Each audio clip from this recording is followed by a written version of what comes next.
sobre um assunto que mexe com as nossas características, um assunto que está presente na nossa sociedade quanto indivíduo. A gente vai falar sobre cultura, manifestações culturais, a gente vai falar sobre o folclore, aquilo que é uma diversidade gigante e que precisa de um maior entendimento, não é, Diego? Com certeza. E para além disso que a Duda falou, como isso está na nossa educação, por que isso é ensinado, né? E para além disso, como isso é ensinado, né, Duda? Então, essa é a discussão que a gente traz hoje para vocês. E hoje nós temos uns convidados muito especiais para falar com a gente de um tema muito importante, que é o folclore, manifestação cultural e o patrimônio histórico das escolas. Bom, hoje a gente tem o Petrônio, que ele é professor de educação física e professor de dança popular brasileira. Também trouxemos a professora Thay de Artes, com pesquisa sobre a arte da memória, e a professora Fabiana, da educação infantil.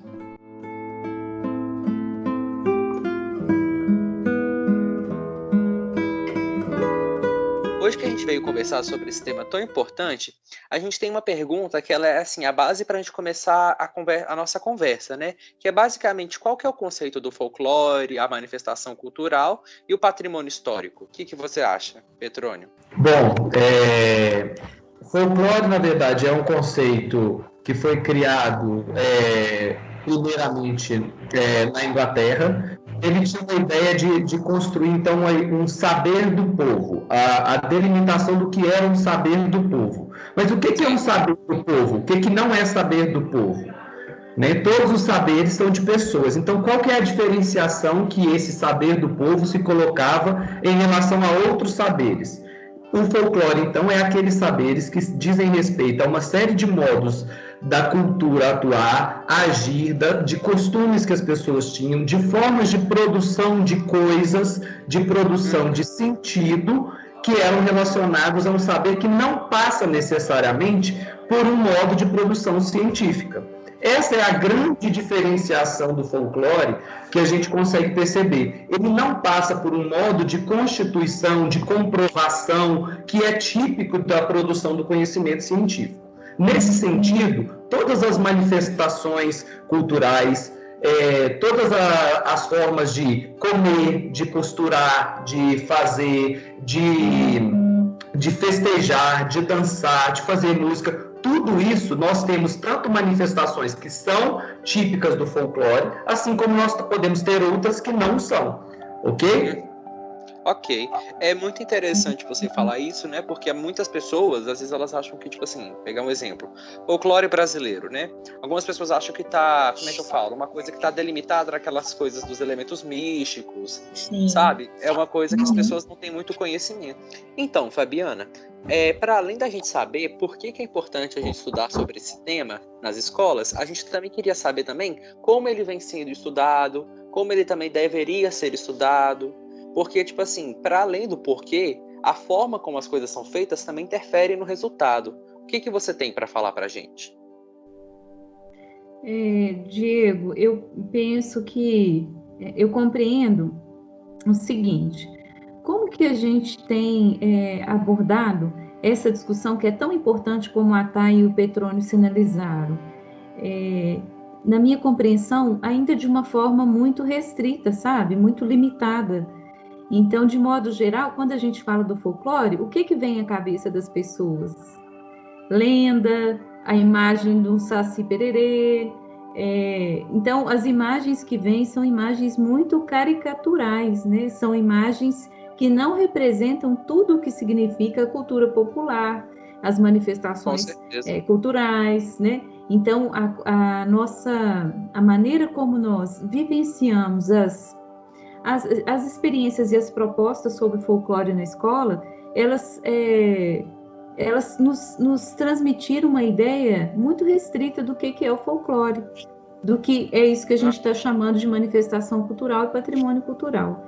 Então, o movimento que nós educadores fazemos um pouco, né, a gente que trabalha também nesse lugar de formação de professores, é pensar isso, pensar com os professores a ampliação dos conceitos, a ampliação das compreensões. Então, o nosso papel aqui, o movimento que a gente faz nesse debate com vocês aqui, é criar esse lugar também de ampliação da compreensão do que seja o folclore ou o patrimônio cultural, histórico e as manifestações culturais, né? Então, como eu te falei, acontece, a gente pode pensar, por exemplo, que existe uma data em que se comemora o Dia do Folclore, que é dia 22 de agosto. Essa é a maneira adequada, estabelecer uma data para se comemorar isso, algo que é tão importante como a Thay e o Petrone falaram? Concordo. E aí, quando a gente propõe, né? Então agosto não vai ser dia 22, vai ser agosto, o mês do folclore. E aí, o que você promove no mês de agosto? Leitura de lendas? Contação de causos? É só isso que é o folclore, entendeu? Então, o que a gente precisa fazer é ampliar essas experiências, instrumentalizar, trazer mais elementos para os professores para que eles possam construir outras práticas e garantir que os alunos possam também ampliar as suas compreensões e experiências sobre o folclore. É isso. Com toda certeza, Fabiana. Um bom exemplo disso é que, tipo assim, eu por muito tempo eu tinha a ideia de que folclore era relacionado só a mito, Saci Pererê, bem esses exemplos que você deu, sabe? E você, Sim. Petrone, o que você acha sobre isso? Eu acho que a fala da Fabiana, Diego, ela traz alguns elementos muito importantes e que, por vezes, colocaram o folclore num lugar muito descredibilizado dentro da nossa própria formação social, né? A partir do momento em que nós aprendemos o folclore como lugar do passado e muitas vezes da mentira, porque a lenda ela flerta com essa ideia da mentira, né? Então, é lenda, não é verdade, é só uma historinha. Então, esses cuidados para a gente pensar, quando eu trago uma lenda do folclore, que tipo de valor social está colocado ali na produção daquela lenda, daquela história? Na produção daquela história, que tipo de sociedade se pensava? E como que aquela história pode ser pensada na sociedade que nós queremos formar hoje? Então, nesse momento, eu faço uma conexão que desvincula o folclore da ideia de passado e da ideia de mentira. E isso é muito importante nos trabalhos que a gente faz com folclore. Entender que o folclore ele é contemporâneo. Ser tradicional não é ser passado. Muito pelo contrário, se a gente pega, por exemplo, o Colégio Santo Agostinho é um colégio tradicional, porque ele tem, se a gente pensar em instituição, mais de 80 anos. Por que faz um colégio como esse existir há mais de 80 anos? É a sua capacidade de se adaptar a novos contextos. Assim também é a cultura. Ela só existe ao longo de muitos anos porque ela se adapta aos novos contextos. A festa junina, que é uma festa tradicional folclórica, ela não acontece hoje como ela acontecia há 40 anos atrás. Ela incorpora outros elementos que fazem com que novas gerações se vinculem a ela. Então, como é que a gente pode fazer junto com as crianças um exercício para que elas conectem a sua existência a essas manifestações? Como é que ela faz uma conexão entre esses lugares? Isso é um trabalho importante em relação ao folclore, para que ele não fique nesse lugar de passado e de mentira. Nossa, Petrone, você não podia ter sido mais assertivo na sua fala. Nossa, agora eu tenho uma reflexão, assim, para nem dormir mais essa noite. Sim, a gente fica pensando que o folclore se remete a coisa antiga, do passado, e tem um certo preconceito, né, em atualizar, em procurar saber, para achar que não faz mais parte da sociedade atual.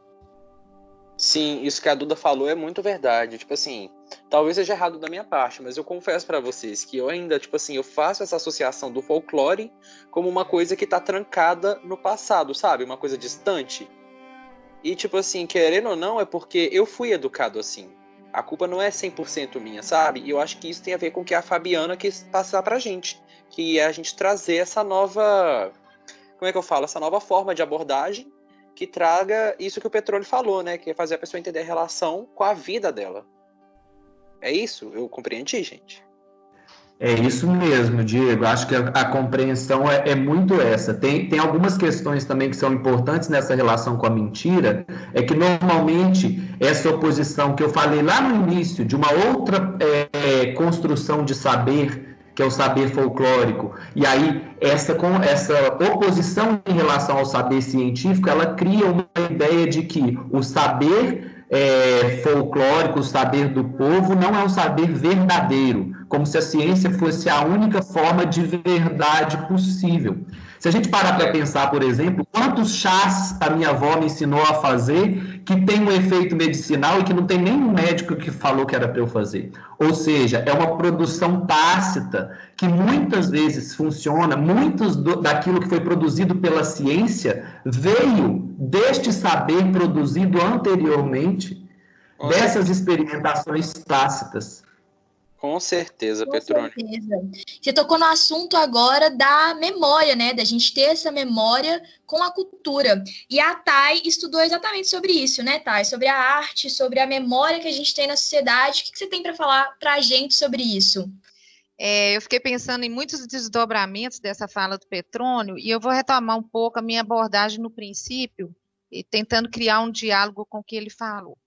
Eu mencionei, né, a cultura como sendo um depósito, né, uma caixa de memória que é transmitida, né, de geração a geração, e isso feito através da linguagem humana. Então, algumas coisas que o Petrônio falou aí dialogam com esse princípio que eu abordei e pode ser estendido, sim, ao contexto da memória. Então, por exemplo, Petrônio falou que as lendas estão vinculadas a um conhecimento que é normalmente considerado falso.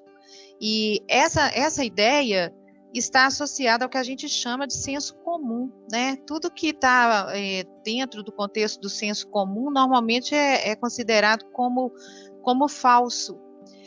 No entanto, quando a gente pensa na história da epistemologia, ou seja, na história da ciência, do conhecimento, o senso comum, ele permanece ao longo de muito tempo na história da humanidade como sendo um veículo de transmissão de conhecimento, de experiências, né? E até hoje a gente pode dizer que a ciência nasce, de certa maneira, desse lugar, porque a ciência vai posteriormente comprovar o que o senso comum desperta enquanto hipótese, né?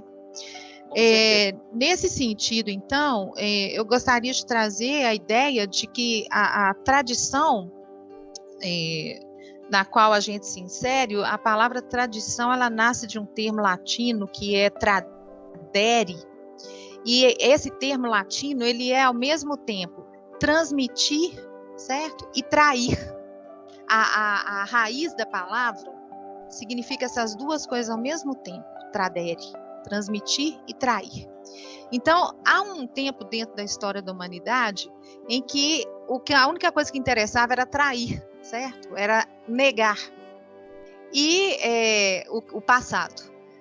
E a gente precisa de hoje, né, na atualidade, começar a pensar em como é que a gente vai transmitir o passado sem trair, sem negar as nossas raízes, certo? Sobretudo quando a gente se lembra que a cultura é um ponto também de resistência, a essência do que a gente resiste ao tempo, certo? Então, como que hoje a gente vai fazer com que essas manifestações culturais relegadas, de certa forma, a um lugar meio que de desimportância, né, possam assumir uma força simbólica, significativa dentro do contexto das nossas vidas. E é aí, então, que entra a memória, né?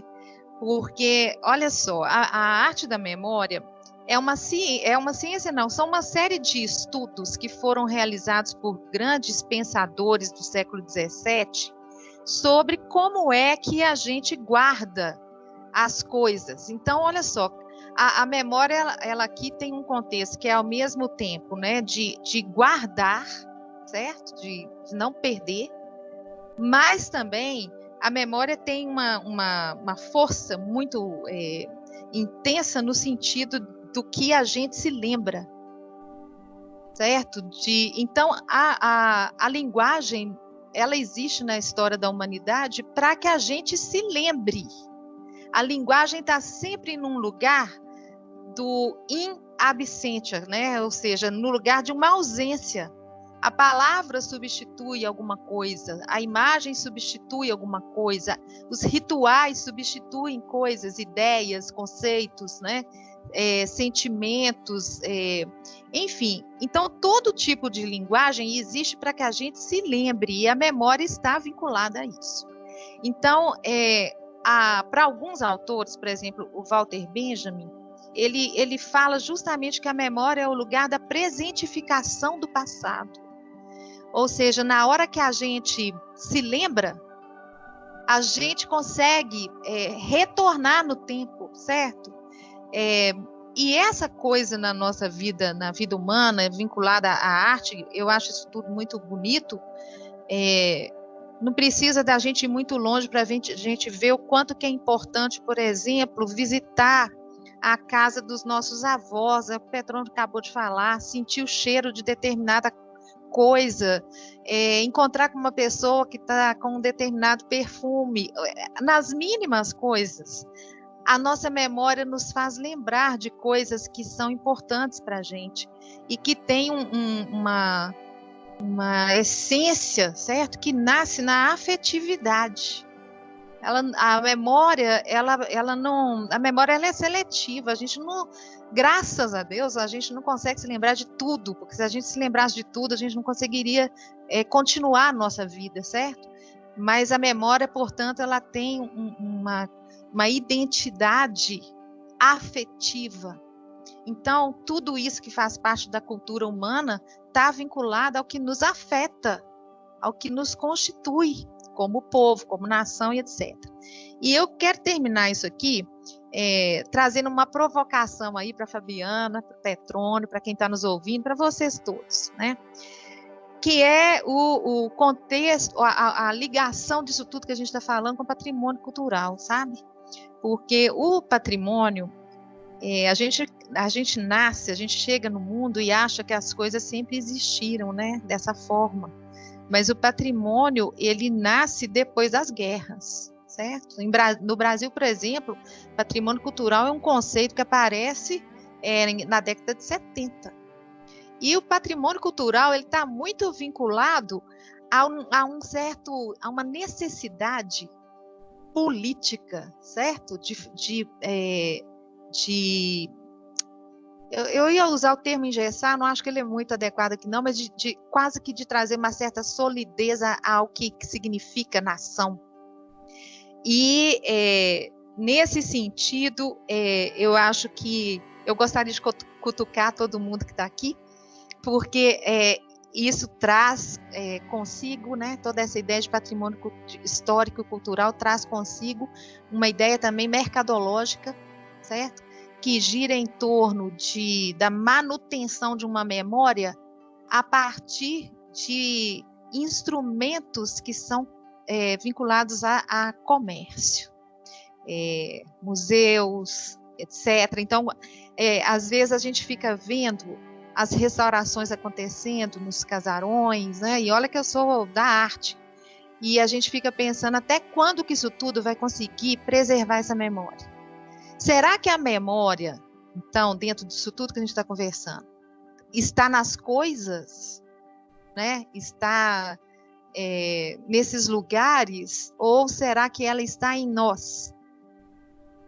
E se ela está em nós, porque só quando ela está em nós é que ela faz sentido, não adianta nada eu assistir a uma dança, ou visitar um museu, ou ler uma história, se eu não entendo isso, se isso não faz sentido para mim.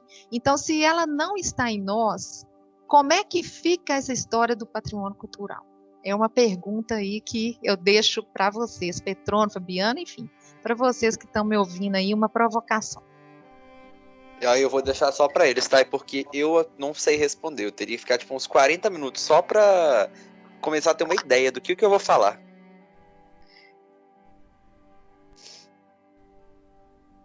Bom, eu queria dar continuidade, Diego. Não vou responder a Thay, não, tá? Eu preciso pensar um pouco sobre isso. Boa sorte se você tiver coragem. Mas tem algo, assim, que na fala do Petrônio e da Thay, me veio aqui a cabeça, sabe? Que é o lugar que a criança e a infância ocupa dentro da nossa cultura, sabe? Então, o Petrônio levanta essa questão assim da cultura popular enquanto algo menosprezado, algo de menor valor dentro das nossas práticas sociais e culturais, dentro da nossa história, né? Então, você veja assim, a imagem que a gente tem do Saci, do próprio Curupira, as imagens que a gente tem aí desses personagens das lendas são imagens muito que estão muito próximas das imagens que representam as populações pobres, sabe? Então tem toda uma apresentação ali estética, né? A Thay pode me corrigir se eu estiver errada nos termos, que vai gerando uma diminuição dessas histórias, dessas memórias aí, né? Dessas experiências culturais, assim, dessas construções culturais aí, né? E é isso é oferecido para as crianças, né? As crianças amam essas histórias, então isso ao longo da história da escola, essas histórias vão sendo reproduzidas ali nas aulas, contadas aos alunos sem muita reflexão sobre o que elas significam, sobre o que está ali implicado nelas, né? Então as crianças gostam, então a gente vai oferecer para elas isso, assim. E é curioso, né, pensar que nessas narrativas que são apresentadas para as crianças, né, que já tem dentro delas, já são constituídas também a partir desse menor valor, né, então você deixa de levar um questionamento sobre isso para as crianças, né. Então as crianças também na nossa cultura, elas têm um lugar de menor valor, né?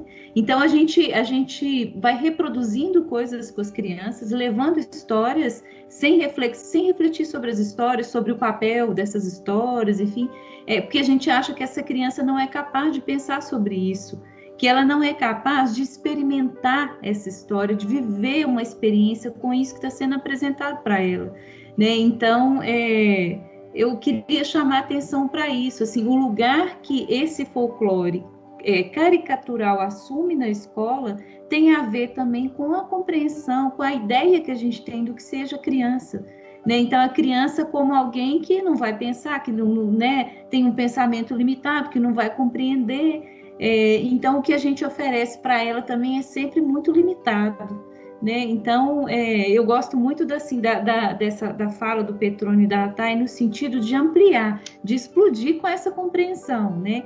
E aí, para trazer mais elementos, eu penso nisso, assim, as crianças enquanto uma potência, né? Enquanto inteligência, enquanto criação, enquanto construção de tudo que é possível, assim. Então, as crianças, elas estão abertas para construir outros significados, para viver a experiência da escuta, de apreciação desse desenho que é apresentado para ela, né? Então, a gente precisa garantir esse tempo também nas aulas, garantir que ela possa falar sobre o que ela está vendo, né, ali, do que ela sente com aquelas histórias e fazer essas conexões, né, que são tão importantes aí, para que elas também, porque a criança, ela não vai viver a cultura quando ela for adulta, quando ela for adolescente, ela vive agora, ela é uma pessoa agora, no aqui, no agora. Então, a gente tem que respeitar isso e tem que respeitar a potência da criança, né? Nessa relação aí com a cultura, com as manifestações culturais, com o patrimônio histórico, né? Então, eu penso um pouco nesse sentido, assim. Eu acho que irritou muito quando a gente pensa na situação da criança como um não cidadão, como se ela fosse alheia das coisas que acontecem na sociedade. Eu acho que isso é um erro que a gente comete e é tão importante a gente começar a dar visibilidade para esses momentos, porque é desde sempre que a gente faz a nossa formação como indivíduo e a gente precisa desse espaço de ter um processo para conseguir ampliar isso. Eu acho isso muito importante. Com certeza, né, Duda? Porque eu pensando assim no meu lugar enquanto estudante, né, não como especialista igual vocês, Mas, por exemplo, se a minha base ela é muito limitada, muito curta, o que eu vou desenvolver a partir daquilo também tende a ser mais limitado. Claro que há exceções, mas a tendência é essa, entendem o que eu estou dizendo? Com certeza. Sim, perfeitamente, Diego. Eu queria fazer alguns comentários a partir da fala da Thay e da Fabiana, porque me vieram aqui, como diria a Thay, daria para a gente conversar agora mais 3 horas, só de coisas que vieram aqui a partir da fala dela, sobre patrimônio, sobre a ideia da memória, enfim, a fala da Fabiana sobre infância. Então, assim, a fala da Fabiana me trouxe muito um texto do Rubem Alves que eu adoro quando eu vou tratar de brincadeira, que é a caixa de ferramentas e a caixa de brinquedos. E aí ele diz que nós temos uma caixa de ferramentas e uma de brinquedos. A caixa de ferramentas é da utilidade, é aquilo que é a do trabalho e tal. E a caixa de brinquedos é a caixa da arte, da cultura. E aí ele faz essa reflexão que a caixa da inutilidade, normalmente a gente abandona quando a gente vai para a vida adulta. Essa caixa deve ser trancada e deixada. E ali dentro está junto todas essas coisas. Então ele vai fazer esse questionamento, será que nós não vivemos pouco para a nossa caixa de brinquedos? A gente não aciona pouco essa caixa de brinquedos, e aí eu fico pensando que, ao pensar a infância nesse lugar, eu dialogo tanto com a ideia do folclore, da cultura, mas com a ideia da brincadeira, como o lugar que parece que é aquilo que não tem importância, e a gente deixa de perceber o quanto que nós temos de potência nessas produções com as crianças, o quanto que elas podem produzir outros sentidos para aquilo que às vezes está cristalizado em determinados significados que nós já construímos culturalmente, e a criança de repente subverte a ordem, Então eu acho que permitir esse espaço de subversão é um ato muito importante dessa educação com as crianças nesse lugar. Uma outra coisa que eu queria chamar a atenção, aí partindo um pouco para o que a Thay trouxe, quando ela traz o Walter Benjamin, eu fiquei pensando na perspectiva histórica dele, A gente tende a contar o folclore, e aí o patrimônio vai entrar na mesma coisa, Thay? O patrimônio vem para dar status aos vencedores e, quando não, para dar status a quem vai ganhar dinheiro. De alguma maneira tem que se ganhar com isso, ou é o mercado ou foi quem venceu a guerra. Então, de um certo modo, esses patrimônios, sejam eles materiais ou imateriais, eles acabam sendo muito nesse sentido. E quem fica invisibilizado nessa história, se a gente pensar a outra reflexão do Benjamin sobre o contar a história, quem está ali, que precisa colocar a história a contrapelo para achar lá no fundo do tapete essas pessoas, são os sujeitos dessa cultura. E aí é outra reflexão que a gente pode trazer para a criança, que eu vou estudar as danças do Rio Grande do Sul. Quem é esse sujeito? Historicamente, quem são essas pessoas? Por que faz sentido essas danças? O que elas trazem em si? Eu vou estudar a cultura indígena.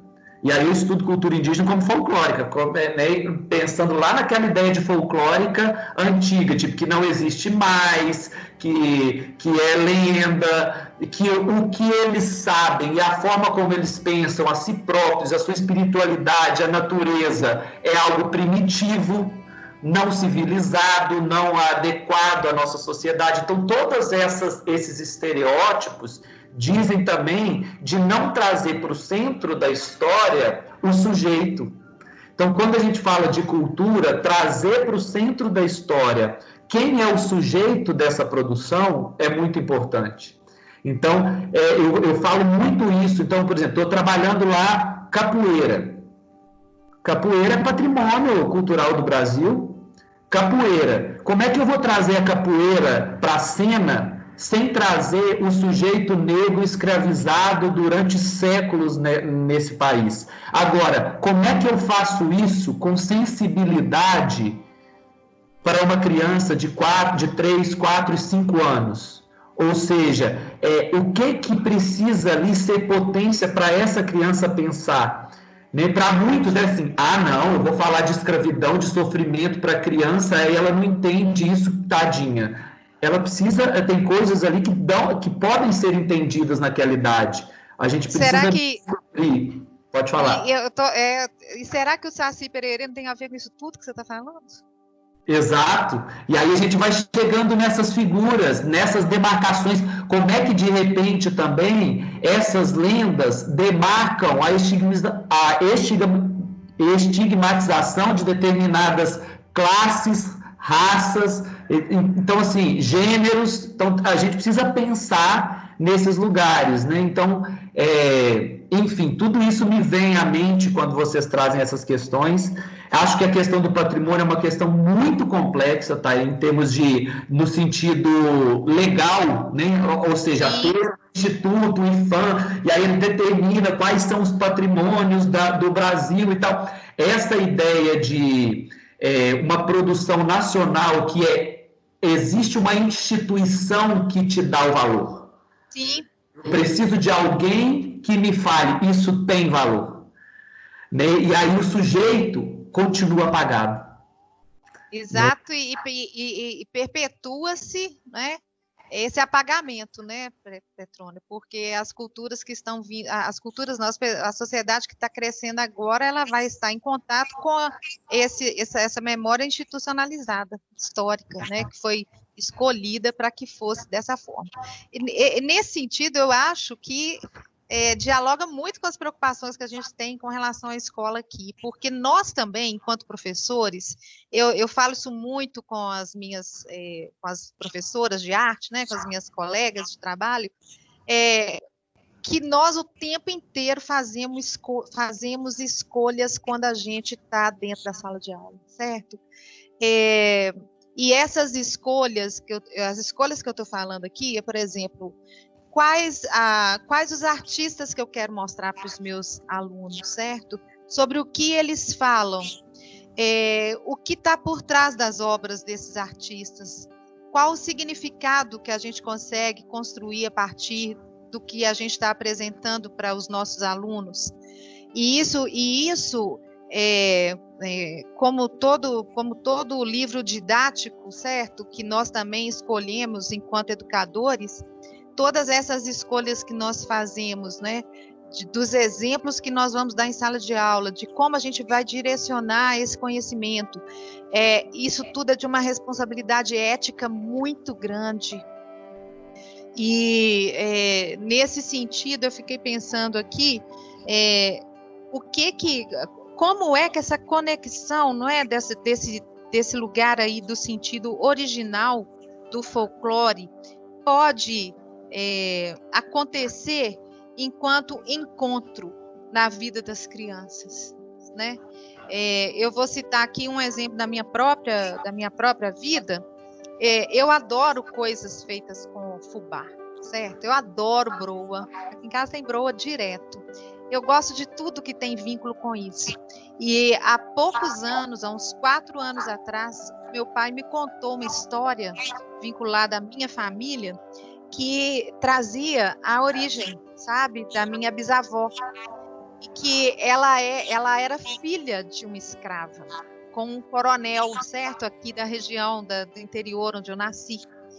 E isso tudo, assim, chega para a gente com uma força tão grande, sabe, de compreensão de quem a gente é, do modo como a gente pensa o mundo, né, das escolhas que a gente faz, isso tudo que a gente está falando. E eu vou passar a bola para a Fabiana, que eu passei na frente dela aqui, mas no sentido de trazer também um outro questionamento, que é o seguinte, né?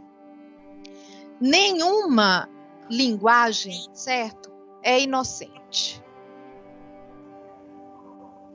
Toda linguagem traz consigo a voz de quem fala.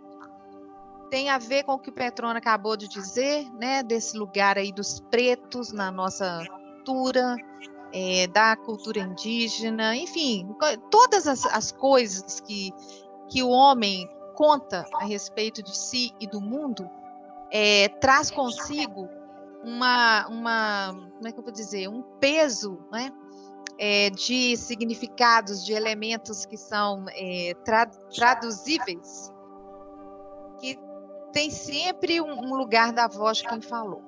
Então, eu fico pensando no nosso folclore, todo ele criado por pessoas aqui do nosso país, ou então herdado de pessoas que chegaram no nosso país. O que isso tem a nos dizer?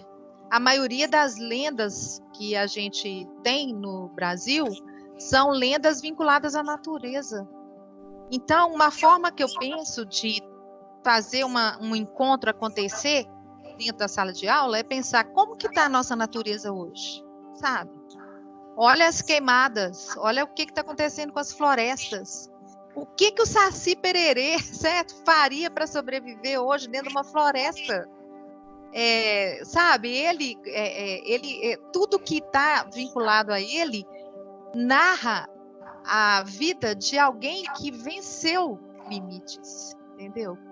E então, como que a gente vai trazer isso tudo para a sala de aula? Como é que a gente vai fazer isso tudo fazer sentido para as crianças? Eu acho que a gente poderia, como diz a Fabiana, aí, ampliar o leque de perguntas, deixar que elas falem mais. A fala da Thay me lembra assim, uma leitura que eu fiz há pouco tempo que eu achei assim, muito boa, que é uma educadora de crianças pequenas narrando como que é levar a criança pequena no museu.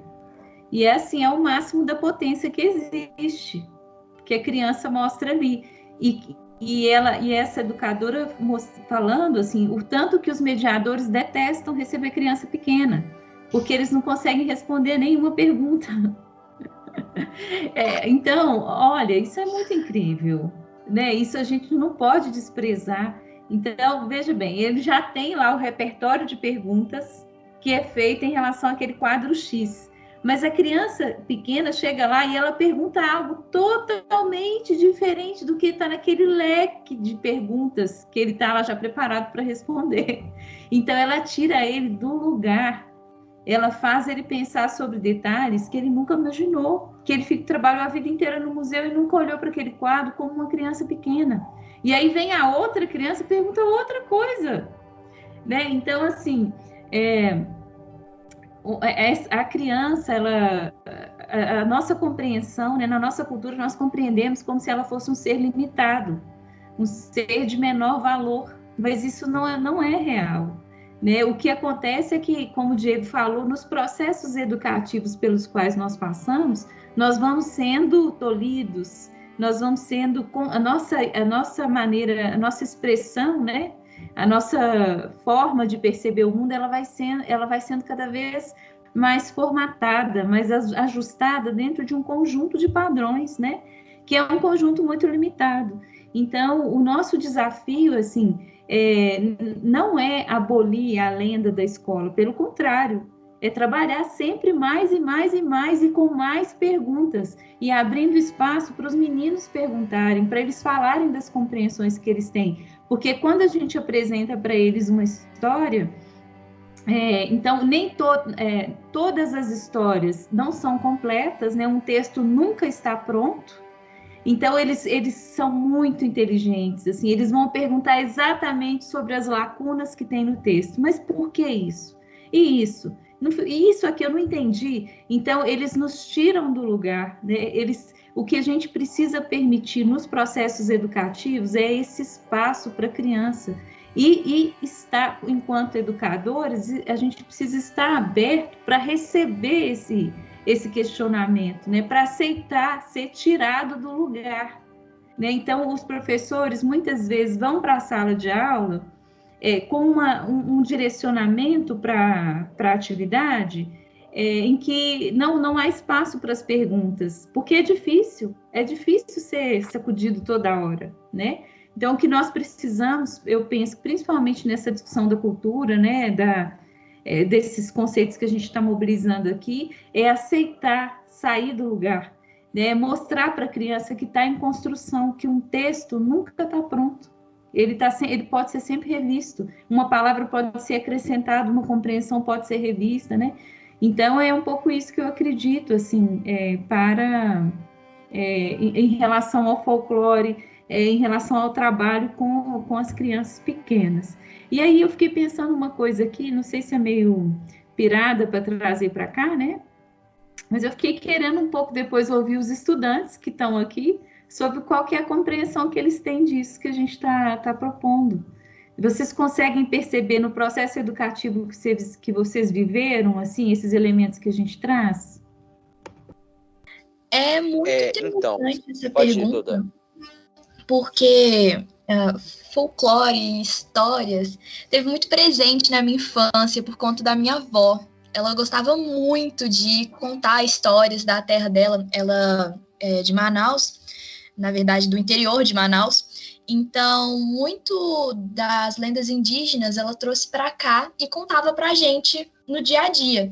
Só que era muito estranho eu chegar na escola e não ter essa mesma realidade. A gente não falava muito sobre isso. Então, por exemplo, quando eu contava alguma história que eu sabia, que vamos supor que é típica do Brasil, como a lenda do boto cor-de-rosa. E eu contava para algum amigo meu, ele não sabia, não tinha a menor ideia do que se tratava. E isso para mim era muito estranho. Chegava a ser até como se fosse um incômodo, como se só eu estivesse dentro daquela realidade. Então, para mim é muito importante saber que as crianças de hoje conhecem a própria história, conhecem a própria identidade, porque eu acho isso fundamental.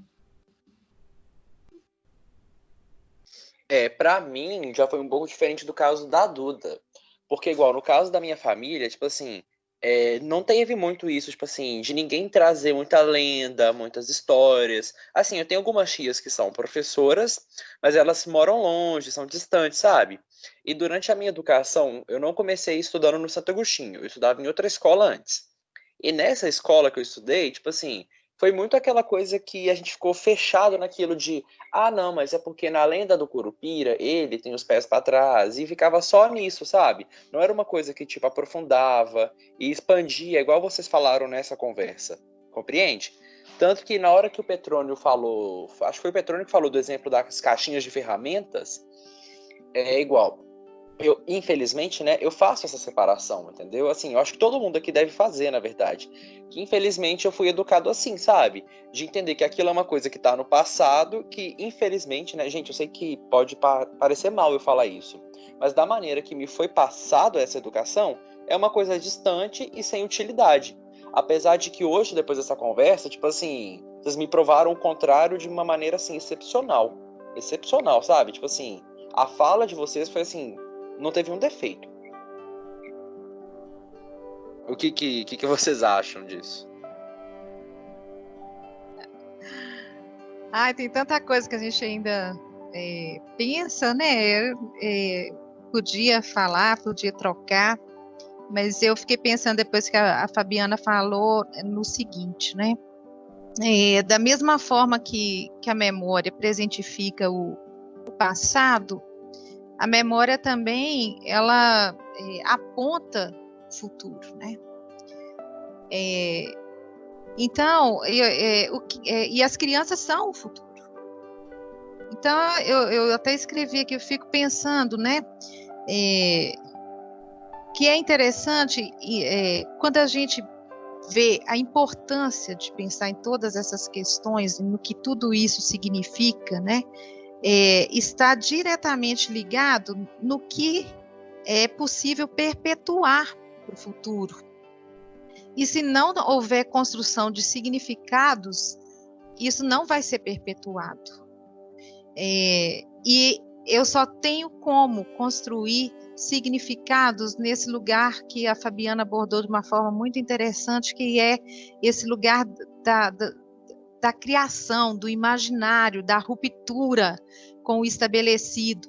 Na hora que você ficou falando sobre os museus, me deu a vontade até de construir uma bandeira aqui e levantar, tipo assim, sabe? Contra tudo que é visita guiada. Eu não aguento visita guiada em museu, sabe? Porque, olha só, se o que mantém a linguagem humana como sendo cativante justamente o quanto ela pode ser instigante ao outro, certo? O quanto ela mantém de enigma nesse entendimento do que o outro pensa, do que o outro sente, né? No caso de uma visita guiada ao museu, a gente de cara já perde isso, porque e olha só como que hoje nessas visitas a gente, além de ter o guia, certo? A gente ainda tem aqueles textos enormes na frente das exposições, logo de cara, na hora que você entra, você se depara com aqueles textos enormes, traduzindo, entre aspas, tudo para você, né? Do que o artista quis dizer, do que ele pensou e etc. Então, retomando a questão, né, que é o tema desse encontro nosso aqui hoje, eu fico pensando, né, qual que é o sentido que a gente atribui ao mundo? O que o folclore que nos envolve, que envolve a nossa cultura, fala a nosso respeito, diz sobre nós? Então é isso, deixo aí essa pergunta, não sei se o Petrônio quer falar um pouquinho a respeito. Ô, Thay, eu queria falar um pouquinho, assim, também já pensando aqui na extensão da nossa fala aqui nesse momento de conversa, né, para a gente não se estender muito. Concordo com você que daria mais um monte de coisa. Cada vez que a Fabiana fala aí, ela puxa a criança aí de novo para o centro, a gente fica com mais 500 perguntas na cabeça. Você fala, meu Deus, dá para falar mais 1000 coisas disso. E eu acho, e até pensando nisso, Fabiana, eu acho que uma coisa que me foi muito cara na minha vida adulta foi reconhecer que eu precisaria voltar a ser criança para perceber as lacunas das coisas. Entende? Eu acho que isso foi um exercício muito importante para mim, que eu fui perceber em aulas minhas sobre infância na faculdade. Que muitas vezes eu lia um texto e se o professor me perguntasse tudo que estava lá, eu sabia. Mas se ele me perguntasse uma coisa que não estava lá, que eu precisava extrapolar, aquilo já era difícil para mim.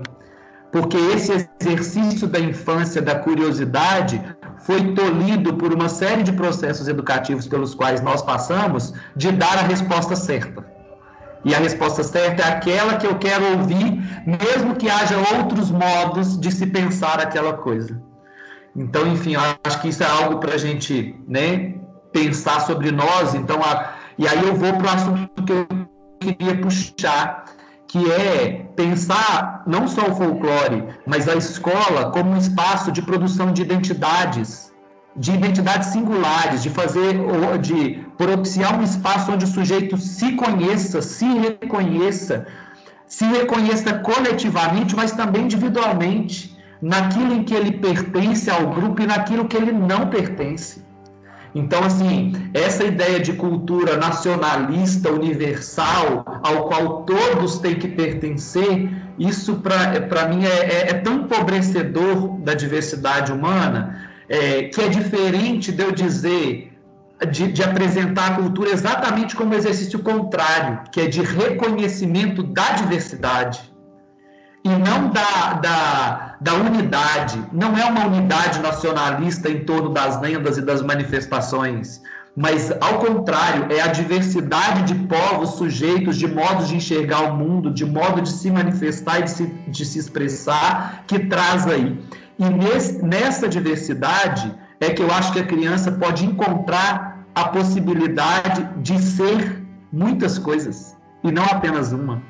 Eu acho que apresentar essa diversidade para a criança, para que ela veja as inúmeras possibilidades de ser e estar no mundo, sabe? Então, eu fico pensando muito nessa ideia de identidade cultural. E aí, quando o Stuart Hall vai falar disso numa perspectiva de pertencimento, eu trago aqui a ideia assim, de pertencimento e de não pertencimento, porque existe uma identidade cultural que sim, ela é coletiva, taranã, mas eu preciso me reconhecer enquanto indivíduo nessa sociedade, né? E eu acho que esse reconhecimento passa por esse exercício da infância de reconhecer as lacunas. Porque a minha lacuna é diferente da sua, que é diferente do outro, que é diferente do outro, e é aí que eu me construo. Enfim, acho que a gente já está indo numa viagem aqui Eu queria... A fala foi muito categórica. Desculpa, Não, pode falar, Diego, eu esqueci que tem que levantar a mão. Não tem o menor problema. É porque como a gente está fazendo via distância, né? Não tem como eu saber quem que vai falar, quem não vai. É super natural. Que eu ia perguntar? Eu até deixei uma pergunta para você, né, Fabiana? Pensando assim, tipo, porque a gente já está caminhando para o final. Aí tudo que o Petrone falou, que a Thay falou, que você falou, aí como que você vê isso voltado para a educação, né? E o que você já ia falar de qualquer forma. Eu penso muito nesse sentido, assim, do que eu venho defendendo aqui, né? Da centralidade, não é bem a centralidade da criança, mas a gente praticar esse respeito à criança, na potência que a criança né? E eu acho que é preciso também um movimento nosso, assim, do educador, do docente, de viver a experiência, sabe? De mergulhar na lenda, de fato, e viver aquilo que é possível ali de sentido, né? De sensação, de emoção. Porque é como você, né, no diálogo aí com o Petrônio, né? Vocês falaram disso, assim, a gente vai crescendo e vai se esquecendo dessa experiência consensível, né? Então, eu acho que a gente precisa fazer as pazes com essa dimensão de nós, né? Que a gente precisa deixar isso crescer na gente, para a gente conseguir viver isso com a criança e proporcionar isso para a criança, e proporcionar a ampliação desse universo para ela, né? Caminhar com ela na ampliação desses universos multis aí, né? Então, eu acredito muito nessa educação, sabe, Diego? Por isso que eu defendo tanto a leitura literária na educação infantil, a experiência com a matemática, partindo muito assim do que a criança sente e percebe do mundo, né, do trabalho com a ciência e com os bichinhos, assim, que as crianças amam, mas não no sentido de uma infantilização ou de uma diminuição dessas discussões, né? De uma simplificação rasteira dessas discussões, mas levar isso para a criança com respeito pelo que ela é e o que ela é capaz de construir a partir desses conteúdos, né? E aí, eu fiquei sentindo uma vontade aqui de contar uma lenda para ir em direção ao fechamento. Pode, Diego? Claro, não poderia ser uma ideia melhor, na verdade. Eu gosto... Ô, Fabiana, você vai encerrar Oi. com essa lenda, não vai? Deixa eu só falar uma coisinha antes de você fechar. Em termos de prática, certo, pedagógica, eu fiquei pensando, então, aqui no lugar da pesquisa, sabe, Fabiana? O educador Sim. enquanto pesquisador. Uhum. Eu gosto muito de trazer essa reflexão, porque eu acho... quando a gente vai, eu vou usar de novo o Saci Pererê como um exemplo, mas onde que nasce essa lenda, certo? Quando que ela nasce? Quais as relações que essa lenda estabelece com outros povos, com outras culturas? Existem lendas que trazem mais ou menos o mesmo tipo de apelo, né? Fazem o mesmo tipo de apelo simbólico? Eu posso apresentar em sala de aula, ao invés de uma imagem de Saci Pererê, pelo menos 8 representações dele, certo? A pesquisa, nesse sentido, né, na hora que a gente chega na pesquisa, eu posso trazer filmes, fragmentos de filmes, eu posso trazer músicas criadas a partir desse contexto. Isso tudo está vinculado ao que a gente chama de nutrição, né? Como que o educador pode realizar uma nutrição de forma a ampliar o campo imaginário, o campo criativo, o campo do simbólico, criando uma fresta, certo? No que está estabelecido e tornando essa criança capaz de ver que não existe uma forma só das coisas. E o mesmo pode ser feito com danças. Lembrei de Petrônio, com certeza Petrônio faz isso na hora de definir os figurinos de sarandeiros, o cenário de sarandeiros, né? Então, é possível que a gente faça esse tipo de ampliação, essa nutrição com a dança, com os pratos típicos, com as lendas, com os cantos. E a partir do momento em que a gente realiza esse tipo de nutrição, a gente consegue, de alguma maneira ali, certo? Criar um diálogo com quem essa criança é, certo? E isso vai, com certeza, despertar muito mais a potência imaginativa desse grupo do que a gente ficar ali restrito a apresentar apenas um modelo enquanto professores. Então, antes de você contar aí sua história, eu deixo essa provocação aí para quem está nos ouvindo também. Ótima provocação, Thay. Então, eu tenho uma filha, né? Assim, ela é o meu experimento, né? Tudo que eu penso de educação, eu vou de alguma maneira experimentando com ela. E ela, o ano passado, ela estava no primeiro ano e ela viveu intensamente essa coisa das lendas e de ler lendas. E aí uma puxa a outra, que puxa a outra, que puxa a outra. E aí a gente descobriu uma cantora que vive em Belo Horizonte, que trabalha muito lendas. Ela musicou muitas lendas, né, do norte do Brasil, né, um pouco a experiência da Eduarda, né, então a gente foi buscando essas lendas, e aí eu encontrei uma lenda interessante sobre o Rio São Francisco, que ela mexe muito comigo, eu não sei dizer porquê, mas acho que está aí, né, nesses campos diversos aí que a Thay foi nos narrando aí, né, mas ela tem duas versões. A minha filha gostou de uma versão e eu gostei de uma outra, que é a que eu vou contar para vocês. No norte de Minas Gerais, dessa região que hoje a gente chama de Minas Gerais, existiam várias tribos indígenas. No passado, existiam várias tribos indígenas. E em um determinado momento, essas tribos começaram uma guerra. E havia uma das tribos precisou se reunir a uma outra tribo para ir para essa guerra. Nessa tribo, que vivia na região de uma montanha assim muito peculiar, né, que hoje a gente chama de Serra da Canastra, existia uma índia muito bonita, e ela tinha algo que envolvia ela, existia uma certa magia nessa índia, e tudo que ela pedia, as pessoas e os animais realizavam.